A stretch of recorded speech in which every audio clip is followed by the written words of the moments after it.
주변에 나이가 지금 70대이신데 사실 삶이 언제 끝날지 모르잖아요. 그치. 근데 그분은 막 음악하시고 그리고 이제 이성 만나고 예. 에너지가 많으시고. 네, 에너지도 많으시고 하고 싶은 것도 많으시고 새로운 것들을 계속 끊임없이 하고 싶으세요. 여기서도 살고 싶고 저기서도 살고 싶고. 근데 제가 느끼기에는 이 남은 생이 얼마나 될지 모르는데 하고 싶은 거를 다 하고 가시면 그분이 과연 마음이 편안할까? 이게 퀘스천이거든요. 그분이 좋아. 남은 생을 잘 사실 수 있게 하려면 어떻게 하면 좋을까요? 좋아. 일단 이제 질문을 먼저 하나 해볼게. 너가 보기에 그분의 인생을 사는 방식이 네. 잘 살고 있지 않다라는 생각이 드는 이유는 뭐야? 저는 제 마음속에서 걸리는 것들을 정리하고 죽어야 제가 편안할 것 같거든요.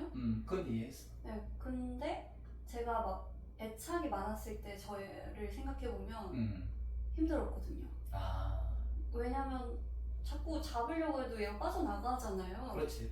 그러니까 그렇게 애착하는 마음이 있거나 아니면 누가 불편하거나 이거를 정리 안 하고 돌아가시면 편안하실까 이게 고민인 거죠. 뭐 이제 이런 거네. 너를 미루어 와서 맞아요. 그분을 생각해 보니까 아, 이분이 이렇게 뭐 지금 재미있고 신나고 이런 것들 감각적으로 좋은 것들을 하시는 게 네. 사회적으로 볼 때는 이해는 되는데 그렇죠. 너가 이제 너 자신의 내면을 봤을 때 감각적인 거나 좋아하는 것들을 하고 경험의 끝자락에서 느낀 게 뭔가 공허하고 그렇죠. 내가 인생을 이렇게 사는 게 과연 맞나라는 생각이 들었으니까 이제 그분한테 그런 생각이 들었다는 거잖아요. 네, 맞아요. 아, 그럼 이해했고 네. 이제 스텝이 있을 것 같아. 그분이 그런 인생을 선택한 거, 그런 삶의 방식을 선택한 거는 그분의 입장에서는 가장 가치 있는 방식이에요. 그러면 이제 일단 이분한테 왜 지금의 삶의 방식이 가치인지, 호기심도 많고 먹고 싶은 것도 많고 가고 싶은 것도 많고 하고 싶은 것도 많고 이것이 왜 가치인지라고 진지하게 뭐 소통을 해본 적은 있어? 아니요, 그렇지 않았어요. 아, 그러면 이런 약간의 그 갭이 있을 수 있겠다. 왜냐면 그분 입장에서는 너가 그분을 바라보는 방식이나 관점이 네. 얘는 뭔데 이렇게 고상 떨고 그래. 그리고 인생 이렇게 좋은데 왜 이렇게 심각하게 불편하게 살고 그래. 이렇게 생각이 들 수도 있을 것 같아. 아, 그렇죠. 그러니까 이제 너의 입장이 이분의 관점과 다르다라는 것을 먼저 이해를 할 필요가 있을 것 같고 그분이 너에 대해서 이해할 수 있으려면 너가 얘기를 해서 네가 생각하는 삶, 네가 생각하는 인생의 가치가 뭔지를 한번 이분한테 오픈을 해볼 필요는 있을 것 같아요. 네. 물론 이제 이분이 받아들일지 안 받아들일지는 모르지. 그렇지만 안 받아들이면 우리가 강요할 수는 없거든. 그렇죠. 너한테 가치가 이분한테 가치일 수는 없으니까. 그렇죠. 그러니까 최소한 이걸 안 해봤다면 내가 너라면 먼저 차 한잔 해요? 아니면 뭐 식사 한번 해요? 해가지고 네가 생각하는 근황이나 이런 걸 여쭤본 다음에 왜 그걸 하세요?라고 물어볼 것 같아. 이게 어떤 가치인지. 그러면 대부분 이제 퇴임하신 분들은 한 70분이시면 퇴임하셨을 것 같거든. 네. 정년퇴직하시고 나면 자기가 그 살아오면서 못 해봤던 것들의 버킷리스트가 있어. 이 버킷리스트는 나한테 가치인데 시간도 없고 돈도 없고 여유도 없어서 못했던 것들을 지금 이제 시간과 돈과 여유가 있을 때 하고 싶은 마음인 거거든. 그래서 너한테 그게 비록 가치가 아닌 것처럼 보여도 일단 그분이 가치라고 생각하는 건 존중할 필요가 있을 것 같아. 두 번째, 그게 계속해서 무한정 반복되는 거는 그분 스스로도 알긴 알 것 같은데 질문을 던져줄 수는 있겠지. 예를 들어서 그럼 버킷리스트니까 이제 해보고 싶은 거 하시는 거는 저도 너무 이해가 된다. 근데 거기 그런 좋아하는 걸 하시면서 행복하기만 한지 아니면 뭔가 이렇게 지루하거나 공허한지 그런 감정을 느끼지 않는지 한번 여쭤볼 수 있을 것 같거든. 네. 그럼 아니야 난 다 재밌어 이렇게 얘기하실 수도 있어. 많은 경우는 그렇게 얘기하시니까. 네. 그러면 이런 질문을 던질 수 있을 것 같아요. 제가 보니까 지금 처음에 3년 전에는 ABC를 하다가 2년 전에는 이거 ABC 그만두고 EDF를 하시더라. 근데 지금은 보니까 이것도 그만두고 XYZ를 하시더라. 그러면 3년 만에 취미나 이런 것들이 9개가 바뀌고 네. 이러시는데 제가 느낄 때 좋아하는 것들을 꾸준히 하는 사람들이 대부분이지 이렇게 바꿔치기 하는 사람들은 진짜 좋아하는 게 아닌 경우가 많더라. 그러니까 진짜 뭔가를 좋아한다면 그걸 꾸준히 하는 게 나의 이해에는 진짜 좋아하는 거고 진짜 좋아하는 게 없거나 못 찾은 사람들이 A, B, C, E, D, F, X, Y, Z 이런 식으로 바꿔치기 하는 것 같은데 그쪽은 어떠세요? 라고 여쭤볼 것 같거든. 네. 그럼 이제 그분이 말씀을 하시겠지. 그분은 어떻게 얘기하실 것 같아? 네가 볼 때? 아니 그냥 이것저것 다 좋다. 그러면 그 속에 혹시 지루함은 없는지 여쭤볼 수도 있어요. 오, 지루하다고 하실 것 같아요. 그러면 이제 뭐를 해서 안 지루할 수 있는지 더 질문 한번 던져. A, B, C 했을 때 지루 안 했다면 EDF를 안 바꿨을 거고, 그렇죠. EDF 했을 때도 지루하지 않았다면 XYZ로 바꾸지 않았을 거거든. 그러면 지금은 이제 XYZ를 하고 있는데 네. 이것도 조만간 지루해질 수 있잖아. 그렇죠. 그럼 알파, 베타, 감마를 할 수도 있지. 그렇죠. 그러면 원하시는 삶이 네. 이렇게 A, B, C부터 알파, 베타, 감마까지 끊임없이 지루하니까 바꿔치기를 하는 삶을 원하시는 건지 자기도 사실 그걸 원하는 건 아닌데 뭔가 내가 이렇게 마음을 두고 편안하고 행복해서 계속 할 수 있는 걸 못 찾아서 그러신 상태인지를 한번 여쭤볼 필요는 있을 것 같거든. 그럴 것 같아요. 근데 이제 그거에 대한 이해가 없는 상태에서 너가 이런 관점 있잖아. 아니 뭘 그렇게 자꾸 바꿔치기 하세요. 너무 감각적인 거 쫓아다니는 거 안 좋을 것 같은데 이런 관점을 갖고 그분을 바라봐 버리면 그분 입장에서는 네. 네가 뭔데 나를 평가하니? 그렇죠. 너나 잘해라. 내가 보기에 너도 뭐 이렇게 썩 그렇게 잘하지 않은 것 같은데 왜 남 이렇게 평가하고 그러니? 이런 마음이 들 수도 있거든. 오히려 거부감이 생길 수도 있거든. 네. 그분이 진짜로 너가 생각하기에 좋은 가치를 하나 찾아서 지속 가능하거나 아니면 행복해서 굳이 바꿀 이유가 없는 시간과 에너지, 돈을 덜 낭비할 수 있는 삶을 살기를 바란다면 네.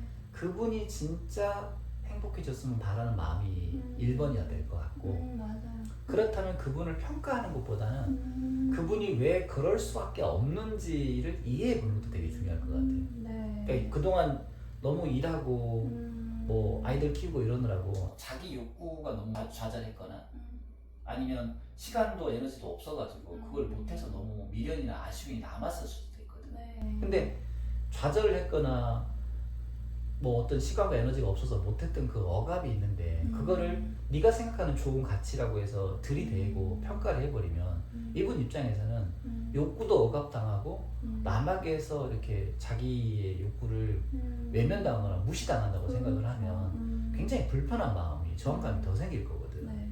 그래서 쌤이 생각할 때는 네가 진짜 원하는 게 이분이 그런 담담하고 그래도 심심하게 깊이 있는 삶 그런 삶을 살기를 바란다면 오히려 그분의 인생을 좀 더 들여다보고 그분의 입장에서 왜 이렇게 하실까 이거 말고 대안은 없을까 아니면 이게 이렇게 하는 이유가 뭔가가 충족되지 않아서라면 그런 부분을 어떻게 서로 소통을 해서 알게 해드릴까 이렇게 고민하는 게 나는 더 중요할 것 같거든. 네.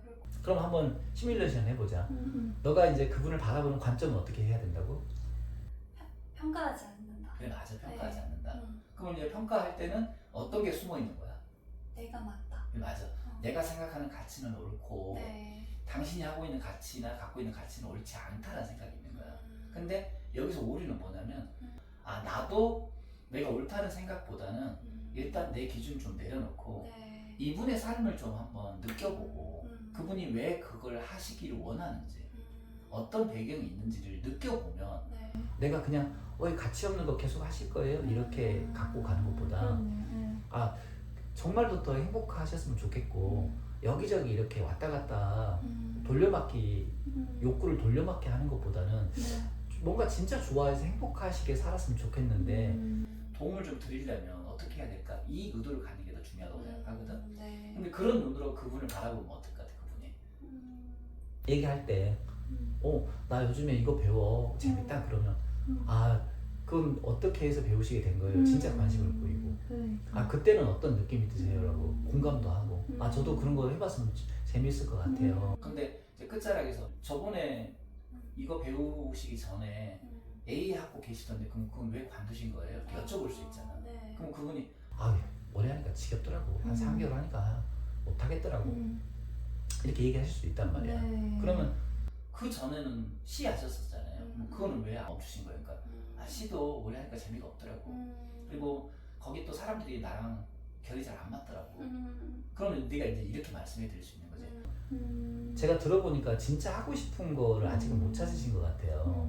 그래서 뭐 C도 해보고 B도 해보고 A도 하시는 것 같은데 그게 몇 가지 이제 제가 얘기 들어보니까 고민이 되는 지점이 진짜 원하는 게 있는지 질문을 한번 던져보시면 좋을 것 같아요. 그러니까 뭘 원하는지 모르니까 막 이것저것 해보는 느낌이 너무 강해서 한 개라도 임계점을 넘어갈 때까지 해보시는 게 어떤지. 예를 들어서 내가 좀 재미있어 보여가지고 뭔가를 한단 말이야. 근데 항상 그 챌린지가 와. 뭐 예를 들어서 요가를 하면 나는 요가 하니까 뭐 스트레칭도 잘 되고 몸도 시원하고 해서 너무 좋았어. 근데 하다 보니까 이제 뭐 물구나무 서기도 하고 뭐 드랍백도 하고 컴업도 하고 이렇게 난이도 높은 동작들이 있단 말이야. 근데 나는 안 되는 거야. 그러면 아, 안 돼 하고 몇 번 하다가 아이 짜증나. 난 재능이 없는 것 같아. 그래서 관둬버리거든. 근데 오래 한 사람들은 이게 없었냐? 아니야. 오래 한 사람들도 자기가 어떤 걸 하다가 항상 한계에 도전거리가 오거든. 그런데 그 사람들의 차이는 뭐냐면 그냥 계속 해보는 거야. 내가 이 동작을 하려면 어떤 걸 더 해보면 이렇게 좋을까? 해서 아, 근력이 부족한가? 아니면 유연성이 부족한가? 아니면 내가 자세가 지금 잘못됐나? 호흡이 잘못됐나? 개인 레슨을 좀 받아볼까? 아니면 피드백을 좀 받아볼까? 해서 그 장애가 되는 것들, 도전거리들을 극복하려고 노력을 한단 말이에요. 그 힘은 뭐예요? 재미거리면 안 될 것 안 같은데? 되지. 왜냐면 이제 인생을 살 때 재미거리로만 생각하면 재미거리라고 하는 거는 내가 에너지를 투여했을 때 작은 에너지를 투여했는데 더 큰 결과가 나와야지 재미가 있는 거야. 이 재미의 한계는 여기야. 근데 재미를 넘어서려면 내가 에너지를 지속적으로 투여하면서 내 자신이 변화하는 과정 자체를 즐길 수 있어야 돼. 근데 자신이 변화하는 과정은 그냥 변화되는 게 아니라 어려움이 있고 그 어려움이 노력을 통해서 극복이 될 때 그때 자기에 대한 신뢰와 행복감을 느낄 수 있거든. 그때는 평가하지 않고 자기를 받아들여. 내가 지금 실력이 부족해도 내가 노력을 하는 나를 받아들이고 성취가 됐어도 내가 잘나서 성취가 된 게 아니라 노력하면 성취가 되는 거라는 그 인과 원인과 결과를 받아들이다 보면 삶 자체가 A를 하냐 B를 하냐의 문제가 아니고 A를 하든 B를 하든 이 임계점, 장애라고 하는 도전거리라고 하는 임계점을 넘어가지 못하면 어떤 상태도 지겹고 금방 지루해지고 실증나고 이걸 넘어가면 담담한 행복이 있다는 걸 알아서 굳이 여러 가지를 바꾸지 않는 거란 말이야. 근데 이제 그런 거에 대해서 많이 고찰하지 못하시는 분들이 많으셔. 근데 너가 아 이렇게 가치 없는 일을 그렇게 막 감각 돌려막기 하고 아 그렇게 사시면 안 되지 이렇게 생각하는 것보다 그분의 입장에서 무엇이 고충이고 어떻게 해서 도움을 드릴 수 있고 또 네가 알고 있는 관점 중에 이런 관점을 알려드리면 이분 역시 좋은 거라면 받아들일 거거든. 근데 그런 진지한 대화를 안 해본 거야. 그렇네요. 네. 그러면 이것도 이제 명상으로 한번 정리를 해보자. 네. 사실 이제 누군가를 우리가 평가를 하는 게 습관이 돼 있단 말이야. 그렇죠. 근데 쌤이 생각할 때 중요한 거는 상대를 최소한 단 한순간이라도 무비판적으로 바라보고 무조건적으로 수용하는 연습이 되게 중요해. 그래서 네가 특히나 아, 이 사람 이래야 돼 저래야 되는 사람이 있다면 일단 너 자신을 한번 눈을 감고 느껴봐. 나는 나 자신에 대해서 조건적으로 나를 평가하고 나를 재단하고 있지 않은지. 그래서 그런 조건적으로 나를 평가하고 재단하는 나 자신이 편안한 상태인지 평가받고 재단받는 내 자신이 불편한지를 한번 느껴보라고. 불편한지 느껴지면 아 그러면 이번에는 내 자신을 평가하지 말고 어떤 상태든 그래 지금의 내 상태는 앞에 이런 과정이 있어서 지금의 상태가 된 거니까 여기까지는 인정을 하자 라고 바라보고 너 자신 한번 느껴봐. 자 눈을 한번 떠보고 어떤 상태가 너한테 편안하고 행복하게 느껴지니? 평가 안 할 때요. 그렇잖아. 그러면 무비판적으로 평가하지 않고 무조건적으로 받아들일 때 나는 행복하다는 느낌을 받았잖아. 그러면 그분을 떠올려. 다시 눈 감고 그분을 떠올렸을 때도 당신이 이렇게 살아야 돼 이렇게 평가를 하고 있다면 그 마음을 잠시 내려놓고 그분의 상태가 어떠한 상태이든 간에 그 그거는 평가하지 않고 무비판적으로 무조건적으로 수용을 해보는 거야. 그때 너한테 어떤 마음이 드는지 그걸 느껴보고 그 마음으로 그분을 대한다면 아마 많이 관계가 개선이 될 거야. 네, 알겠습니다. 그래, 오늘 이걸 마칠게요. 네, 나마스테. 감사합니다.